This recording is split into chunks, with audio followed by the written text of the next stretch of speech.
स्वागत। चॅनलला सबस्क्राईब व व्हिडिओला लाईक करायला विसरू नका। एका घनदाट जंगलाच्या झाडावर एक कावळा राहायचा। एकदा त्याला खूप तहान लागली होती। तो इकडे तिकडे पाहू लागला। त्याला कुठेच पाणी दिसेना। तो पाणी शोधण्यासाठी उडत उडत निघाला। उडत उडत तो एका जंगलात आला।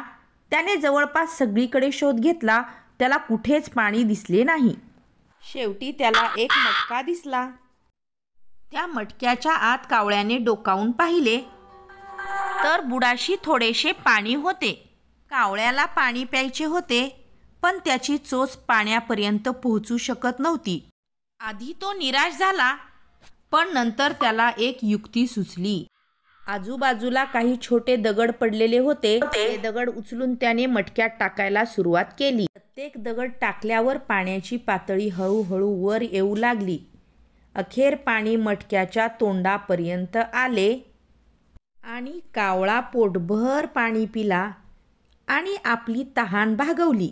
या गोष्टीतला बोध नेहमीच्या पेक्षा थोडा वेगळा आहे। कावळ्याने पाणी मिळवण्यासाठी जिद्द दाखवली, पण त्याचबरोबर त्याने एक गोष्ट शिकवली, कधी कधी समस्या सोडवण्यासाठी फक्त कष्ट करून चालत नाही, तर योग्य दृष्टिकोन आणि कल्पकतेने विचार करावा लागतो। जीवनात अडचणी येतात, पण त्या अडचणींना बुद्धीने सामोरे गेल्यास काहीही अशक्य नाही। Thanks for watching. Like and share and subscribe.